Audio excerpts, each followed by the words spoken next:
This is the Mahabharata podcast, episode 6, No Good Deed Unpunished. Before I get started with this episode, I'd like to say that I'm gratified that this podcast is gaining subscribers. As long as you keep listening, I'll keep making new episodes. I'd love to hear your comments or feedback, so please take a minute and go to my website, www.mahabharatapodcast.com, and leave a comment. Thanks for your support. In the last episode, we met Bhisma and his two brothers, Chitrangada and Vichitravirya. We left off with the death of their father Santanu when the two youngest sons were still children. Despite the fact that Bhisma was the eldest son, had the most experience, and was by far the most capable among the three brothers, he had sworn an oath that Satyavati would be mother of the king, and so he placed his brother Chitrangada in line for the throne. Bhisma then took over the post of regent, while his stepmother, Satyavati, supervised. When Chitrangada came of age, he was crowned king and ruled over Hastinapur as a powerful warrior. He must have been the type to go out looking for trouble, because he ended up in an extended duel with the king of the Gandharvas, also named Chitrangada. Gandharvas are a type of nature spirit, perhaps something like an angel, or possibly like the elves in Tolkien's Middle-earth. So you can imagine that it's not easy to kill a Gandharva, let alone a Gandharva king. So, after 3 years of fighting, the Gandharva king was victorious, and the Bharata king, Chitrangada, was dead. Bhisma, of course, could not take up the throne himself, so the young weakling Vichitravirya was made king. I'm only guessing he was a weakling, but I think you'll agree as we look at the subsequent events. His mother, Satyavati, consulted with Bhisma, and they decided the boy needed wives. It so happened that in the kingdom of Kashi, modern-day Varanasi, the king's daughters were going to hold a Swayamvara, which is a ceremony in which the brides choose their husbands from a group of suitors.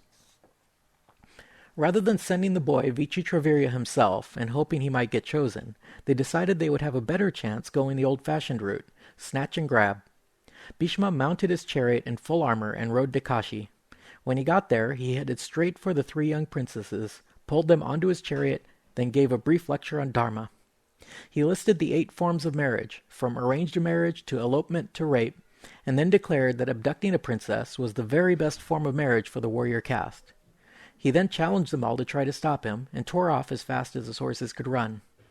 Of course, all the young bloods who were lined up for this ceremony immediately stripped off their finery and jumped on their chariots to stop this kidnapping. Even though there were thousands of them in pursuit of one man, that one man was Bhisma, and he was unstoppable. Out of the crowd of attackers, King Salva forced Bhisma to turn and defend himself. Calling him lecher and telling him to stop, Salva fought a few rounds with Bhisma, showering him with arrows. He managed to slow up Bhishma's pace somewhat, but then Bhisma killed Salva's horses and charioteer, thus ending his pursuit. Bhisma arrived in Hastinapur triumphant, with the 3 fiancées for his younger brother. As preparations for the marriage were underway, the eldest girl, named Amba, approached Bhisma. She told him that she had already set her heart on another man, that same King Salva who had nearly stopped Bhishma's escape. She told Bhisma that the two of them had a prior arrangement, and thus it would be unlawful for her to marry anyone else. Considering this, Bhisma consulted with the learned Brahmins, and they concluded that she should be allowed to leave for her betrothed. Please don't forget about Amba. Her story is still far from over, but we'll hear of her more in a later episode. As for the 2 younger princesses, named Ambika and Ambalika, both were married to Vichitravirya. This marriage lasted 7 years, but no child was conceived. Then the king, Vichitravirya, died. This left the Kuru dynasty in a real crisis.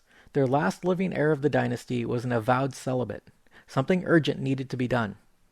Satyavati was the matriarch of the dynasty, and therefore in charge of the continuation of the line. Consulting the laws and precedents, she came to a conclusion and instructed Bhisma to impregnate the dead king's 2 wives and thus save the dynasty from extinction. Bhishma's reply was typically passive-aggressive. He said, "Remember when my father wanted so badly to marry you? Remember the oath I swore in order to satisfy your father? Well, that oath of celibacy is the highest law, and I will not violate it." Perhaps Bhisma took some grim satisfaction as Satyavati babbled inconsolably in her hunger for grandsons. He then suggested a solution, but first he had a couple of stories to tell. Bhisma told her about the Brahmin Bhargava named Parasurama, who, in retaliation for his father's murder, angrily killed off the entire race of Kshatriyas, or warrior caste.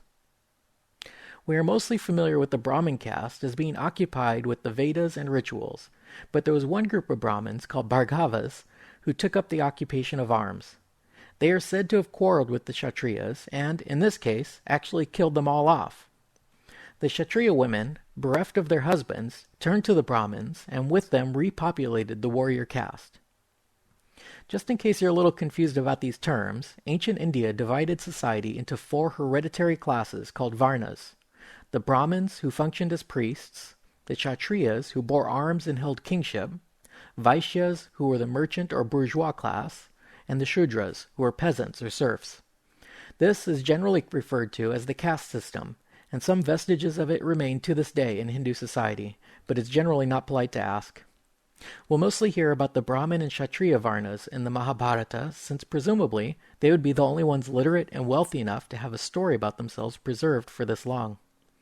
Bhisma then told a second story about a wise seer called Uttatya and his wife Mamata.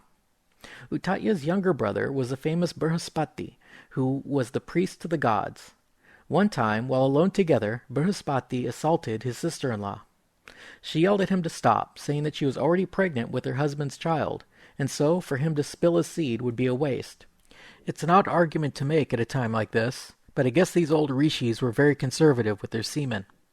In any case, the old boy was too far gone, and he shot off his wad. As this happened, the little fetus spoke up, saying, "Boh! There's no room in here for 2. You have wasted your seed, and I was here first." Thus annoyed and ashamed by the cheeky little fetus, Brihaspati cursed it to blindness and suffering. The child, Dirghatamas, was born blind, but nevertheless grew up into a powerful Brahmin and fathered 4 sons of his own. When he was quite old, the sons decided that the cost of keeping him was not worth it, so they tied him to a log and sent him adrift down the river. As the blind old man floated down the river, he was rescued by a wise king named Balan. Balan happened to be sterile and had no children. He recognized Dirghatamas's greatness and asked the old man to lie with his wife and beget children. Dirghatamas agreed, but the wife was unwilling, and tried to fool him by putting servant girls in the bed. The old man did his thing with the servants, but also reported the substitution to the king. The king then compelled his wife to do her duty, which she did, and thus the king's dynasty was carried on to the next generation. The point Bhisma was trying to make was that when a line of kings faced the danger of extinction, they should turn to a qualified Brahmin to engender children on the remaining women of the clan. Upon hearing these stories, Satyavati decided to make a confession. She told Bhisma about her old job running the ferry and the randy Brahmin Parasara who assailed her. See Episode 3. She explained that she had given birth to a Brahmin named Krishna Dvaipayana Vyasa. She recalled that her son had offered his help if at any time she needed him, and now they could use him to beget children on her 2 widowed daughter-in-laws. Bhisma considered her proposal and decided that this plan was perfectly according with Dharma and in the best interest of the dynasty. With Bhisma's approval, Satyavati meditated on her son, and off in the wilderness, while holding some kind of sadhu seminar on the Vedas, Vyasa heard her call and magically teleported himself to his mother's presence. Satyavati welcomed her son and then made a brief speech to him, worthy of any lawyer. "Sons, O sage, are born the common property of the father and the mother. The mother is no less their owner, to be sure, than the father. Just as you are my firstborn son, Vichitravirya is my lastborn son. Therefore, just as Bhishma is Vichitravirya's brother on the father's side, so you are his brother on the mother's side. This son of Santanu, Bhishma, whose word is his strength, is keeping faith with his word, and has no mind either to have children or to rule the kingdom.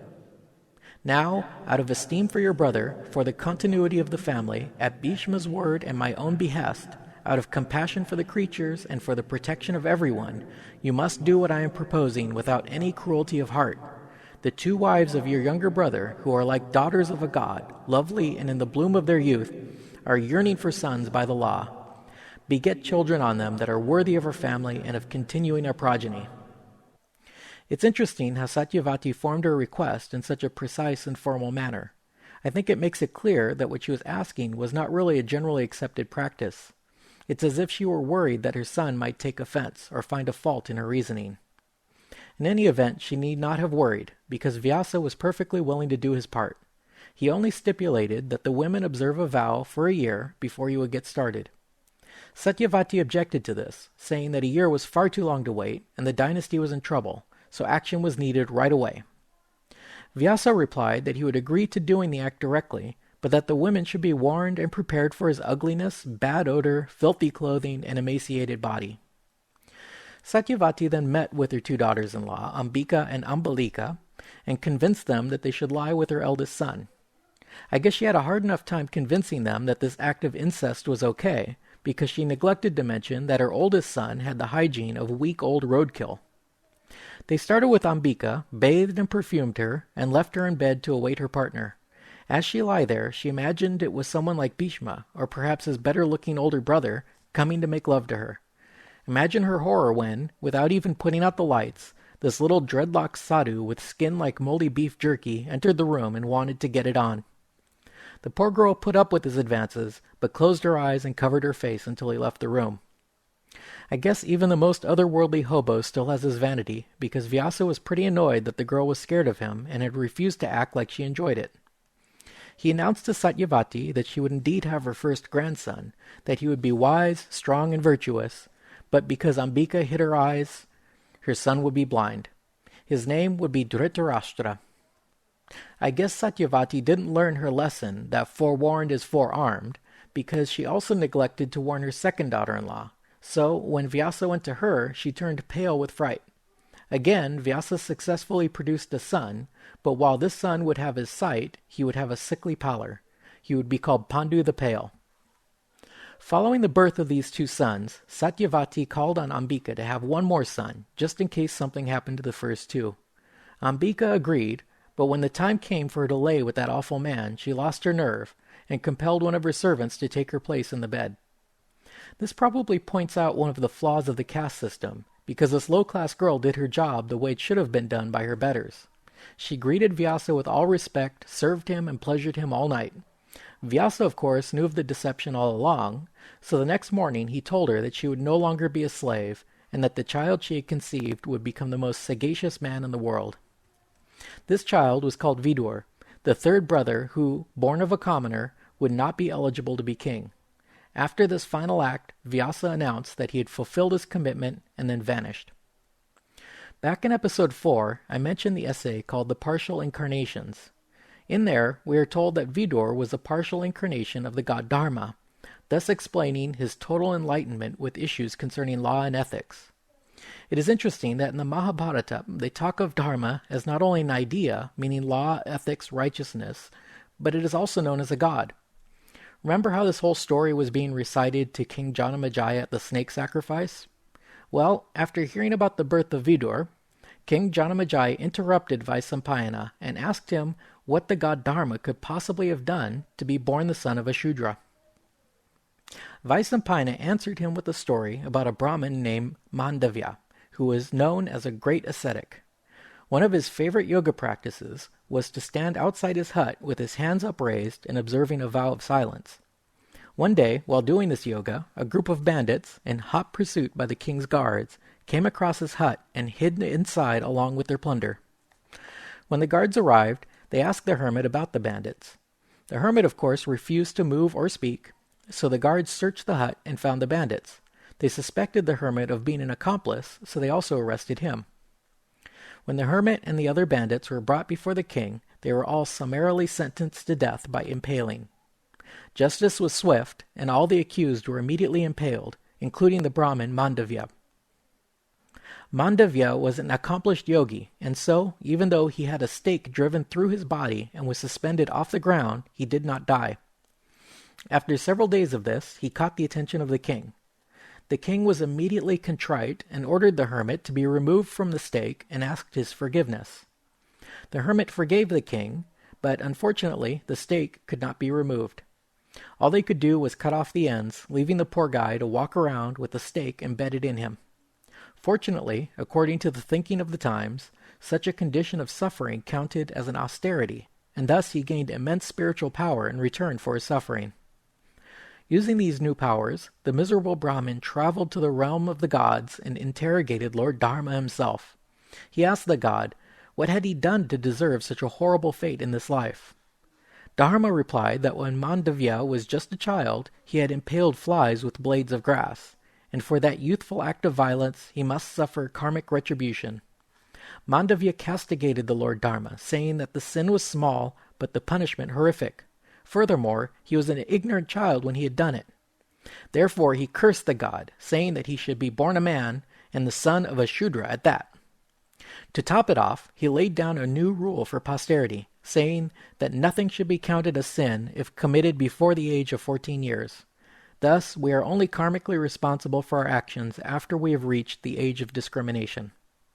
This explained how the god Dharma was incarnated as the son of a slave. The childhood years of the three princes was a veritable golden age for the land of the Kurus. The three boys each became learned in law and the Vedas, and trained at arms and government, while their uncle Bhisma acted as regent and protector of the nation. Finally, as the boys reached manhood, the second brother, Pandu, was made king. The eldest, Dhritarashtra, was disqualified because of his blindness, and Vidur was disqualified because of his birth. So, once again, just as Devapi was passed over to make his younger brother Santanu king, and Bhishma was passed over to make his younger brother Chitrangada king, for the third generation the oldest brother was again passed over. Only this time there would be consequences for this decision. That's it for now.